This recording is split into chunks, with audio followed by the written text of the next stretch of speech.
long-awaited season opener at Hockenheim.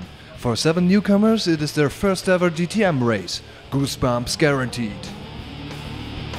First free practice on Friday. In spite of all the testing, excitement, tension, does it all work out? I was a little bit nervous, to be honest, this morning because, you know, it's my first test, real test with DTM, with all the people, with all the cars on the track.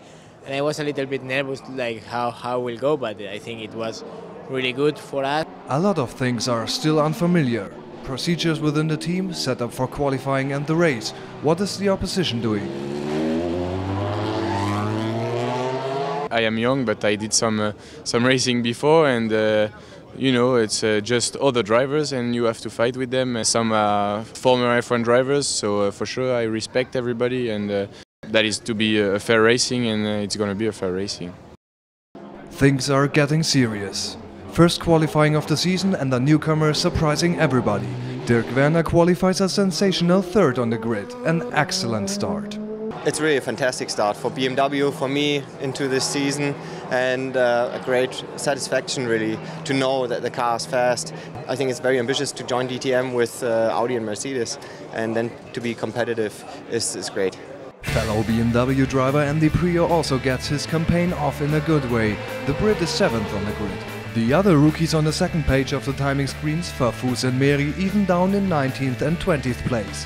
Not a surprise, at least not yet. The Sunday of the race. The heart is beating faster.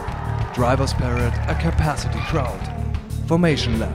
Now it's for real. Green light for the 2012 DTM season. Dirk Werner has a race to forget. After a poor start, he's pounded off by Ralf Schumacher on lap 3. The dream about his first DTM championship point is over pretty soon. For Audi's youngster Adrien Tombe, the race is finished after a spin. Too bad for the young Frenchman. Adrien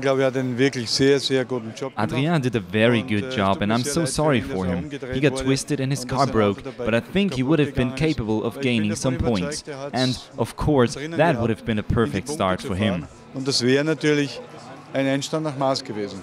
Mercedes-Benz rookie kept a rather low profile in the race. Roberto Meri only caught the attention because of a collision with champion Martin Tomczyk. Robert Wickens learned the hard way. Following a drive-through penalty, the Canadian only ends up 14th. It's the first time in my entire career that I've ever had a drive-through penalty before. It's unfortunate because I made a mistake and caused myself to not score points. The two BMW drivers Joey Hand and Augusto Farfus are classified 13th and 15th respectively. Andy Prio is the best newcomer at Hockenheim. The Brit comes home in 6th place and is delighted with a successful DTM debut. Well, I'm very, very happy. I think there was, always going to be a big expectation for this weekend, and we needed to be realistic with that. But to come away from, Hockenheim first race, P6, and having a very quick car in qualifying, I think is something we should be very proud of. The first DTM race is history. Every beginning is difficult. Now it's time to relax. But not for long, because they will be out on track again at Lausitz. 7 newcomers eager to score.